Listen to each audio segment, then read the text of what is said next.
Kershaw rebounded, throwing 7 innings, giving up 1 run, striking out 9. Dodgers went on to win 5-2, and to break it all down, we bring in Fox MLB analyst Nick Swisher. Nick. Hey, guys.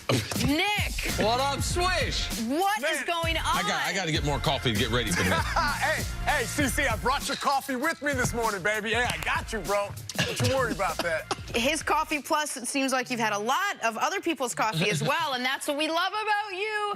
Hey, let's dig right in with Clayton Kershaw. How impressive was he last night? He's been amazing, man. I mean, when you are the face of the franchise, these are the type of things that you expect from guys like that.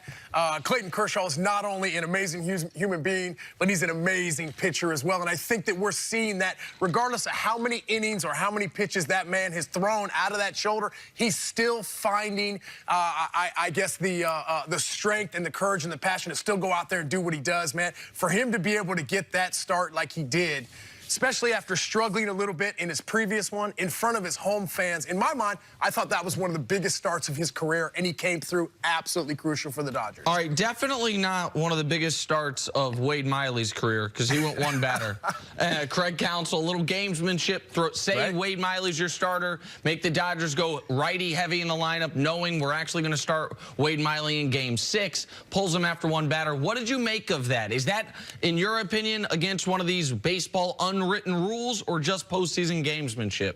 Yeah, you know, I mean, whether it's unwritten rules or not, I think what's happening is I think you're seeing the game evolve. And in my mind, I feel like this is kind of one of those Steph Curry moments right now where different teams are starting to play different styles of baseball. I think we're realizing that you don't always have to have one style of play. You don't always have to hit home runs. You don't always have to be heavy on starters. And in my mind, if I'm the Milwaukee Brewers, just like Craig Counsell is doing right now, if the strength of my squad is in the back end of my bullpen and my power arms back there, I'm either going to do one of two things. I'm either going to win that series with my good guys or I'm going to lose that series. But I'm going to go at it heavy with my best players to give myself the best chance to win. Now, we know just like you wore your Army green jacket, you're wearing your best. You talk about the Brewers. Yeah, I know that's part of your success, how Thanks, you dress brother. and everything. That, but when you're facing this Dodgers lineup, because they have so much power, they have so many accomplished hitters, what do you do as the Brewers when you're pitching to them to be able to make sure they don't dominate the series? Well, that's the thing, man. I think if you look at the Dodgers lineup, and also I guess just in the National League in general, the team that you're seeing start the game is not even close to the team that you're seeing end the game. And I think that is a huge and crucial part because I think we need to realize that if you want to win a World Series, we're noticing now that this 2018 postseason is proving that you need an entire lineup. You need not only a strong starting lineup, you need to have a strong bench. And that's exactly what the Los Angeles Dodgers have. I mean, Yasiel Puig has been starting on the bench. Cody Bellinger has been starting on the bench. To see these guys come in late in the games and come up crucial last night was awesome. And another thing also, too, to see the game going in the power era, to see that game last night, the way the Dodgers played, to kind of get cut 1,000 times, just base hit after base hit after base hit. I also think we're realizing the importance of putting the baseball in play, and a lot of great things can happen because of that. Nick, that's exactly what I wanted to ask you about. This is a Dodgers team that hit an NL best 235 home runs this season, and then they went out and won playing small ball. How impressive was it that they were able to change the kind of game they were playing and still come out with a win? That's what I'm saying. I think that just kind of shows the different facets of the game that the Dodgers have. I think that regardless of how you play the game or whatever style you play to win the game. Derek Jeter told me that a long time ago. So however your team is built, you need to know your guys. And Doc Roberts is one of those guys. He's got a great grip on his guys. He's got a great feel for how each one of those guys are feeling, especially late in the season. But for them to go out and finally kind of turn the tides a little bit, our own Alex Rodriguez, I heard him talking the other night, I think there was like 49 strikeouts in 4 games. I think Frank Thomas won the MVP back in '93 and struck out maybe 50 sometimes on the entire season. The Los Angeles Dodgers need to put the baseball in play, and we saw that, and that was hugely evident last night. A lot of great things can happen, especially when you put pressure on the defense. All right, let's go to the ALCS for a moment. We talk about baseball. baseball needing more stars. One of its biggest stars made a big play last night. That's, of course, Cowboy Joe West, one of the most notable people in baseball, the umpire. All right, so what do you make of the call? I mean, Cowboy Joe West says that's not a home run. They go to review. They don't overturn it. It ended up being a critical play early in this game that could be one of the most critical plays of the entire postseason. What'd you make of it? Well, first of all, give Jose Altuve credit, man, for going out there pretty much on one leg and giving everything he's got.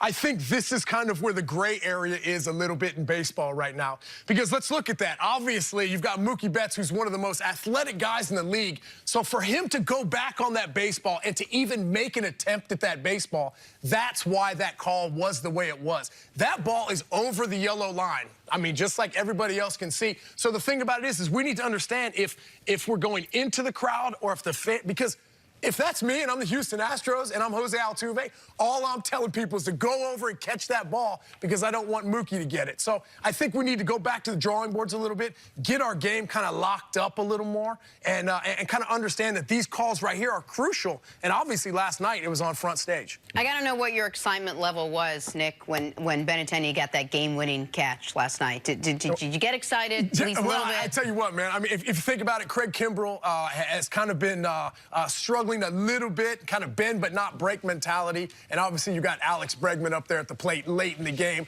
you know, down 2 runs. I mean, that's type of the stuff you think about when you're a little kid. So it just goes to show you the athleticism of Benintendi as well as the rest of the outfield for the Boston Red Sox. Those guys have been absolutely tremendous, and obviously that catch last night was huge. If you notice the placing of where the outfields are for the Boston Red Sox, they're not in your traditional positions. Because left field is so shallow down that left field line, Benintendi has been playing in that left center gap a little bit, trying to take away the extra base hits. So for him to be able to get a great break glove side, especially on a jam job from Bregman like that, absolutely crucial. And there's a great article on Yahoo Sports this morning from Jeff Passan where he says, Benintendi says he took 1.5 steps in against the scouting report right before that pitch, and it ended up being the 1.5 steps that let them, I think, change the series. I thought the Astros were the best team in baseball this year, but now they're down 3-1 to a team that only lost 54 times all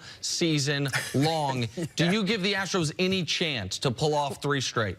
Well, it's crazy. I mean, if you look at the Astros on paper, there's no weaknesses. Offensively, defensively, starters, bullpens. I think the one thing that we talked about earlier in this postseason, we were going to learn 1 of 2 things. We were going to learn the importance of starters in this series. Guys like Justin Verlander, Garrett Cole, you know, Charlie Morton, Dallas Keuchel. Or we were going to understand that we might not need starters as much as we think. And that's the Milwaukee Brewers, obviously being able to go to the pen extremely early and being able to cover 27 outs. I think this is also one of those Steph Curry moments where maybe the starting pitcher is changing. Maybe we don't need that guy to go 4, 5, 6, 7 innings. What we do need is a guy throwing 105 miles an hour that can give me 6 outs a game. So I think just in general, we might be seeing a little evolution in the game, which I think is great because obviously the world is evolving. We need to evolve too. And any chance that I have of an added advantage, I'm definitely going to use that. All right, Nick Swisher, as always, thanks for the insight. We love having you this morning. I got to catch up with you. Yeah, you guys are great. Hey, and I know Big Nick's fired up, man. Basketball season, bro. My man is ready. We got a lot to talk about. I'll hit you up after baseball playoffs. I'll let you get a little time off, and then we'll talk some hoops, Nick. All right, baby. That sounds like good. You can teach me something. Thanks. All right, Nick, thank you. You can catch NLCS Game 6 on FS1. Coverage begins at 7:30 Eastern. Again, thank you very much, Nick. Coming up, you're not going to believe what James Conner told us about Le'Veon Bell. That's next on First Things First. He said he was better than Bell. Well, he didn't necessarily say that, but I'm just kind of Right now, when you grab a $5 double chalupa box, you can enter for a chance